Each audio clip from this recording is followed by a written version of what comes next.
area of ministry in and through the life of our church that has been greatly affected, I would even say altered by COVID, has been the global ministry. So today we want to talk about encouragements as it comes to global. It's been speculation and hope for the last couple of years, but we want to talk about encouragements today. So with me is Andrew Bradford. He is our global disciple-making pastor. That's a mouthful, but it's a very strategic title. So just briefly explain to those listening, what does your title mean? Global disciple-making pastor. To many people, it's missions pastor. Mm-hmm. We use the word global on purpose. It's easier to say cross-culturally in a secure location. And it brings our mind to the end of our purpose statement, that we're talking about all the peoples of the world, talking about a global job, a global responsibility. And disciple making, the Great Commission. Right. We are called to make disciples of all nations. And disciple making has a double entente. We want to raise people up in the church. We want to mature disciples. We want to make disciples, make mature disciples. We also want to go out and bring disciples into the fold, making new disciples. So in what you're doing, we're making disciples of our people.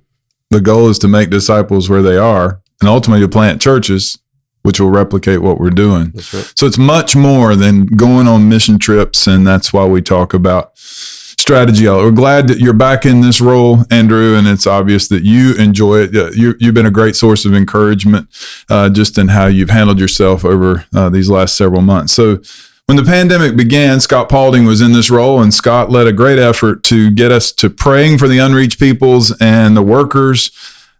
Since Scott has, by God's grace, back overseas, back serving, you've expanded this to connection to teams. So how has that specifically translated to encouragement as we have focused on teams in terms of global? Well, we focus on teams because that's where we feel like we have the most focus and the most impact. The most focus meaning we have made a lot of relationships. And if you're not careful, making relationships can be a little bit scattered and broad, which is great in a lot of contexts. Not great for us. We prefer a rifle focus more than a shotgun focus. Yeah. So it's also helpful to teams because when you ask, how can we help you? You're devoted to that team. Right. You're not devoted all over the world or all over Central Asia even. Right. Now, some other churches do this, have that approach and do it really well. So I don't tell the church I'm thinking of that they shouldn't do it that way. Right. But this is how we've chosen to focus. We've chosen to focus on teams, be committed to those teams long term. Yeah. And what teams are particularly focused on that have been encouragement to you? So this is the reason I'm encouraged by this is because when I tell workers this, like when I'm in the context of workers from other places among other teams, they say, wow, those are 3 of the hardest to reach people. And I'm just glad that we can be in that kind of position to be going after these teams. The 3 people groups are the Caucasus, the Kurds, and the Uyghurs. Now, there's multiple people groups in the Caucasus, but those 3 areas of focus, the Caucasus peoples, the Kurds, and the Uyghurs. And we didn't pick these people because they're all in the headlines. We picked these people prior to headlines. That's right. Now they're all in the headlines. And and a part of what's going on in the world. So, and it's been good to be able to focus there and to get this. Well, the Kurds have been in headlines for a long time. And if you don't know where these places are, come up to us in the lobby. We'll be glad to take you to a map. There's a map on the wall just for that purpose. And point out where these locations are and who these peoples are. So COVID has decreased a lot of things, and it decreased travel, but travel now has increased. People traveling all over the place, and now they're opening up other places in the world. So how has this translated into the global area? And in particularly for Andrew Bradford, we have a joke in our family. Andrew Bradford's happy place is an airport. I think you're the happiest. You're the only person I know that enjoys flying and being in an airport. I mean, that's a necessary evil to get to where I'm going, but you really do enjoy traveling. So where is it opened up for us, Andrew? Yeah. West Virginia only took a brief hiatus during COVID. Yeah. We're involved in West Virginia now. We are seeking, you mentioned earlier, to plant the church among unreached peoples and places. Yes. Where we are in a reached location, we're seeking to establish church, strengthen the church, and so that's what it looks like in West Virginia. We're coming alongside people in West Virginia for the purpose of discipleship and encouragement, and that really has taken very little break. They have continued to go. The men and ladies who lead that are incredibly faithful, and they've done a good job persevering for many years now. And making disciples. That's right. Yeah, That's seeing right. people come to faith. In both aspects. Seeing people come to faith and then seeing maturity happen as well. Yeah, praise the Lord. Where else? Yeah, so Boston and Phoenix, we have church planting relationships among the least reached in the U.S. Phoenix, we have been able to get back, more outside the city because we're not involved in the city proper of Phoenix. We're involved in other areas, smaller areas. We'd have been able to get back there, be encouragement to Valley Life church planners and partner with them. Yeah. Boston has been a slower process, right. A tighter place with COVID, right. More restrictions, etc. Things are loosening, and we are going back to Boston at the end of April. So I'm excited about that. It's been a couple of years since we've been there. Yeah. And in terms of Central Asia, since November, what's happened? That's right. We've been in Central Asia in November, December, January, February, and March. That's unbelievable. So we've been busy there as well. All that time without being able to be there. So how have these trips brought encouragement to the teams and further developed our relationship with them? So we say repeatedly that the purpose of short-term trips is member care and supporting the long-term field strategy of the team. Yeah. And so all these trips that we have done, now one of those was KYR, a student retreat for students of workers of Central Asia. Now, so we do that every year that we can. We didn't in 2021. Right. But all these other trips have been for the purpose of investing in teams in member care, team retreats, and they have suffered from the transition and the lack of travel. Lack of travel here means lack of visitors and friends there. Right. They haven't had friends come visit them. They haven't gotten together for team retreats. So we've been able to get to know, for a couple of these. So we said Caucasus, Kurds, and Uyghurs. For one of these people groups, it's a newer focus, and we've been able to get to know a team, get involved with a team. And when we do that in a team retreat, the workers are, bar none, encouraged, not just by our being there, but by our plan, intentionality, and strategy to be there again later. Mm-hmm. The fact that we are there once is great. The fact that we expect to be there in 5 years and are committed to that is very encouraging. So let's say from a worship perspective, how does that translate?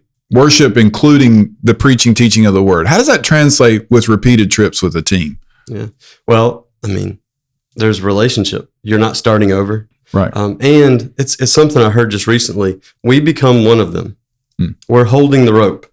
Not distantly, but closely. Right. We have actual relationships. Right. And so when people go on a trip, invest in people, and then return, then that we capitalize on that. And then when those people who return bring new people from their growth group with them, then we're creating a generational effect with a team in Central Asia. Right. Where the two reasons people leave the field, team conflict. Mm-hmm. So we're investing in the health of teams. Right. And family difficulties. And we're investing in the health of families. Yes. So preaching the word, sharing in worship, leadership development, discipleship, just encouragement, coming alongside, supporting, all these things foster longevity among workers because we're aimed at those two things. Yes. So another source of encouragement is we've built relationships. Evangelism work is what people think mission trip. We're going to drop you on the ground. You're going to go straight to the work of evangelism. Well, culture, language. You got multiple barriers in Central Asia, but because of these long-term team relationships, we're now being brought into, and we kept saying this is going to happen. We're being brought into. So, just give one example of how that's translated with one of our teams being there. So I'm thinking particularly of one of those teams I just mentioned that we just met. We've just gotten connected to. We did a retreat for them. And it's a people group that is persecuted, experienced a lot of difficulty and struggle. And we were able to be in their home for dinner in one of these people groups' homes for dinner, and not just home for dinner in their home for dinner, but we shared the gospel with them. We weren't expecting to, because the guy's English wasn't great, and the worker had only been there a month. So his language, one of the workers a month, one of the workers 3 months. Their language, their Turkish wasn't great. Their English wasn't great, and the Lord brought this other brother to his home who knew English really well, and we shared the full gospel. We talked for 4 hours about the gospel. So, yeah, it was quite a blessing. Yeah, encouragement. And those kind of things just continue to open up. But ultimately, I want everybody to remember the reason we have the strategy we take. And I know sometimes people want to push back and say, well, all we're doing is childcare. Well, that's just not even true. It's they're the ones there. That's right. They're the tip of the spear. We want to keep them there. Mm-hmm. We want them back in that man's home and that man and that family in their home, sharing the gospel and moving toward them. All right. So, because of our effort in Central Asia, you look at a map, Ukraine is not Central Asia, but Ukraine is surrounded by and affected everything that we are doing, and the devastation that is going on. Just watching the news this morning and what they've just flattened Mariupol. I mean, I just, yeah. How can you treat people like that? But anyway, I'm so encouraged that Christy, who is pastoring a rapidly growing church, he could say, I don't have time for refugees. And he has led his church to embrace these people and basically stop what they're doing other than worship and be the people of God. And just want to remind Parkwood that you can give to that online. There's now a specific area, it says Ukraine assistance, I think, or something like that. Just look for the word Ukraine. That'll go to help with that. So those of you who are asking, what can you do? You can do. But one of the lesser known consequences of the war, and I've mentioned this in prayer, we've talked about it, is this war in Ukraine has affected gospel work. So workers have had to either leave or be kicked out Ukraine and then surrounding countries. And because of our involvement in Central Asia and the connection that we have, recently we got a call from leadership. So I want you to be very specific as you can be about what happened. Yeah. So they're having to move workers, relocate workers, and this happened in a matter of a few days. Yes. So many families, well, just about most families, had a maximum of 3 days to pack up their apartment, pack up what they could, and bring with them. Because of the number of workers and the number of kids, they needed assistance. They needed help with young kids, and they needed help to help with school with middle-aged kids, and then with students, they needed debriefing and just conversation. Yeah. So the situation is these workers come out, and all of a sudden, by virtue of their getting on a plane, in this instance, they're homeless. They come to a hotel where they have to figure out where they're going to go. So they are in, a pretty intense time of somewhere from difficulty to confusion, and in the process of decision making all the while.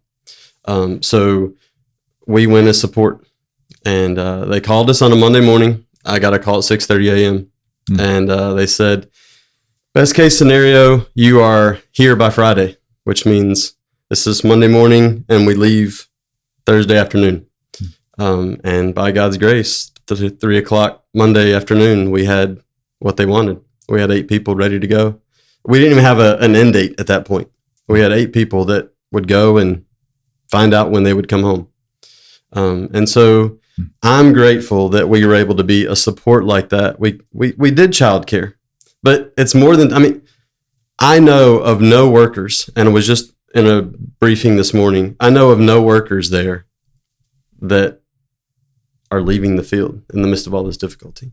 They're all committed to being there, finding out where their home is gonna be. They all have short-term answers right now, but where their home is gonna be in 90 days or something. So it was a privilege to be a part of. So as I thought about this, Andrew, we use the word childcare. We went to take care of their children. Yeah. It wasn't they were dropping them off to go to worship or to have a date night. Yeah. I want you to tell the story about one of the 10 or 8 or 9, whatever you said, 10-year-old child, what he had to do in his apartment. Yeah. He had a suitcase and he had to go through his room and decide what to put in the suitcase. I mean, it wasn't all going to fit. So he had 2 piles. Yeah. And a pile he's going to take with him and a pile he's going to leave behind. Now, some of those kids knew they were leaving it behind for good. Yeah, this is heartbreaking. I mean, you know, Go ahead. he knew what he was doing. He was making 2 piles. And these guys don't know what's going to happen to their stuff. They might never see it again. Likely will never see it again. But some of these kids found out at the hotel that they would never go back home. I mean, they were homeless. And you got 10, 12-year-old kids, younger than that too, that are coming to terms with, I didn't get to say goodbye to my friends. I got some stuff that I wish I had that I won't see anymore. And I was born there. I mean, these aren't people that are just on vacation for longer term than we go. This is their home. They were born there. They've grown up there. And yeah, their life's been turned upside down. So I want to say this. I don't want to say this in a strong rebuke, but maybe it needs to be received this way to some people. Parkwood and everybody listen to me. You don't ever walk up to a worker, and you particularly don't walk up to a TCK, a kid who grew up overseas, and say, "Aren't you glad to be back in the U.S.?" That would be like walking up to a kid who grew up in Gastonia and you drop him in Los Angeles today and say, "Aren't you glad to be in Los Angeles?" Yeah. It's home for these children. This is all they've known. They speak another language. They're bilingual. That they have friends, their apartment. Yeah. It may not be the standards of the U.S. That's what they know. That's right. So if you're not getting anything from us right now, be encouraged that we have people who do this and be burdened to pray for them. Yeah. I would say, if I could press it a little bit further and say, that's the child, the student who's beginning to get some independence, who's, they went to the field with their parents, not being consulted. I wouldn't, consult my 4-year-old on whether I should go or not, or if they're born there. Yeah. But you got teenagers who, some of them are feeling that pull to the U.S. Mm-hmm. This is home, but sometimes they struggle with being there. Yeah. Because what they see on social media, be careful what you post, what they see on social media, or experiences they've had while they're stateside. And they're struggling with being here, with being under the roof of their parents in a difficult situation. And then you throw an environment like this, circumstances like this. They need to debrief with somebody. Yes. They need to walk through this with somebody. And their parents are there. But particularly in this instance, their parents are trying to decide where they're going to live. Right. And so the fact that we could be there and talk to them and hang out with them is more than just childcare. Yeah. And they know us. Yeah. The students particularly, they know us. Yeah. And those relationships are ongoing and wonderful to be a part of.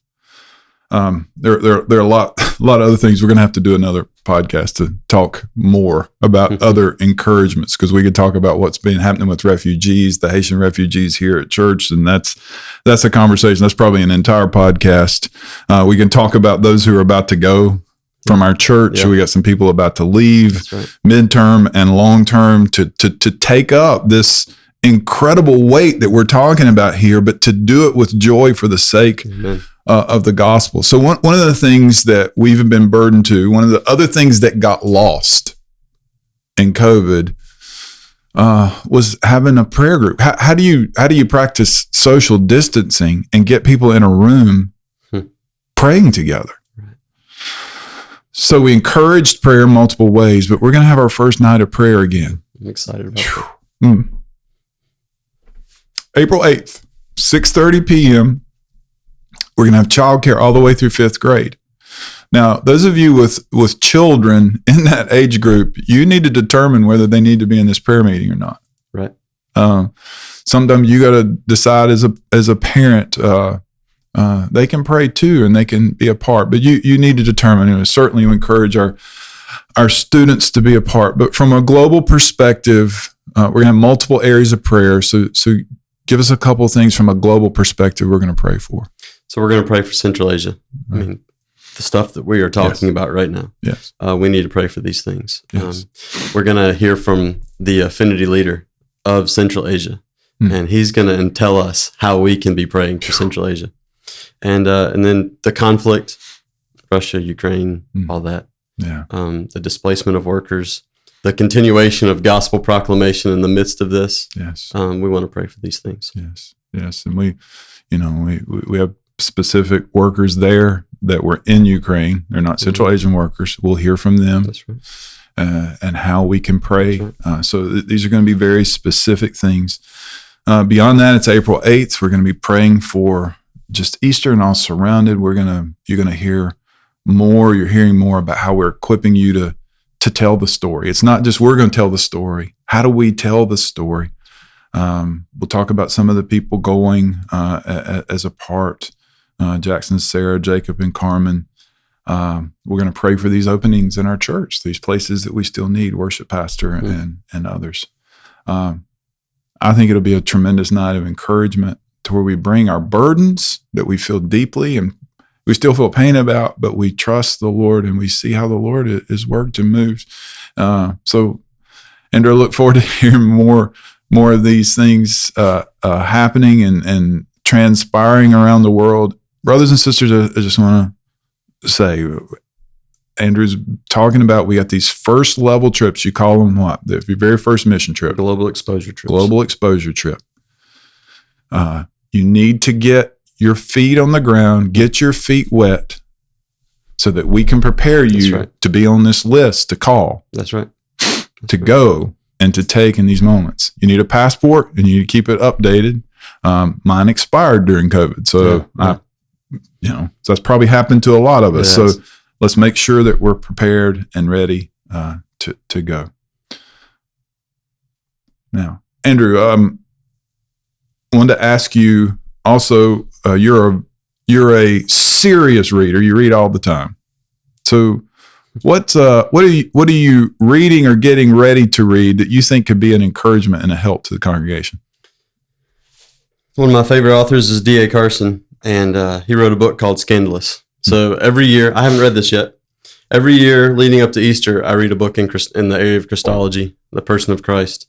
And so this year I'm reading Scandalous. So I pulled it off my shelf today. I'm going to start reading it this week. And the subtitle of Scandalous is The Cross and the Resurrection of Jesus. Yeah. Yeah. So, I looked through the table of contents. I think I'm going to add that to mine because it fits so much with where we're going to tell the story, how Luke is presenting the gospel. Yeah. And you say, how can you guys recommend a book you hadn't read? Because we've read a lot of D.A. Carson. That's right. He's clear. He's deeply theological, but in a way that anybody can understand it. So maybe some others would like to join us in reading Scandalous. Maybe I'll have some extra copies on Sunday. There you go. Sounds great. Thanks for joining.